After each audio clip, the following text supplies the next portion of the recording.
ఒక రాజకీయ నాయకుడిగా నేను సారా అంటే మాత్రం అందరు ట్రోల్ చేస్తారు. మళ్ళీ సినిమా యాక్టర్లు వాళ్ళు గ్లాసులు పట్టుకుంటే హీరోలు, ఒక రాజకీయ నాయకుడిగా గ్లాసులు పట్టుకుంటే మేము జీరోనా? మేము తాగమని చెప్తున్నామా? మీరే కదా సినిమాలలో డ్రింక్స్ పట్టుకొని ఒకడేమో బాటిల్ ఇట్లా తిప్పుతారు, ఒకడేమో ఇట్లా తాగుతాడు. ఖుషి మూవీ చూసినాం మొన్న, దాంట్లో పవన్ కళ్యాణ్ ఆలీ ఉంటాడు. ఆలీ ఇట్లా ఇంటి ప్యాకెట్లు పెట్టుకొని అది 2000 టైంలో అప్పుడు అరాక్ బ్యాండ్ మన తెలంగాణ ఏరియాలో ధూల్పేట నుంచి తెచ్చిందని చెప్పి మన ధూల్పేట వాళ్ళని చిన్న చూపుగా చూపించినారు. అంటే అక్కడ ప్యాకెట్లు దొరుకుతాయని చూపించినారు. పవన్ కళ్యాణ్ తాగుకుంటా తొక్కు నాకుతాడు. మళ్ళీ ఇదేం కల్చరు?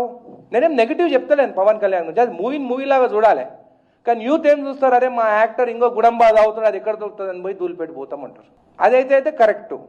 ఒక రాజకీయ నాయకుడిగా నేను సారా అంటే మాత్రము అరుగో కాంగ్రెస్ ఎమ్మెల్యే సారా తాగమంటు, నేను తాగమని చెప్తలేను. నేను ఇప్పటికి చెప్తున్నా తాగొద్దంటున్నాను. అదే బాలకృష్ణ మామాయికి పెగ్గులా అంటే పప్పులలో మామాయికి పెగ్గులా అని 1, 2, 3 పెగ్గులు తాగుతున్నారు.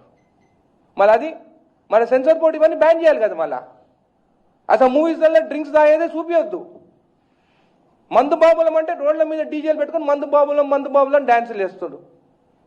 అంటే సినిమా యాక్టర్లు వాళ్ళు తాగుతానేమో కరెక్ట్, మేము మా జీవితం అంతా మా పిల్లలతో కూడా మేము స్పెండ్ చేయలేము.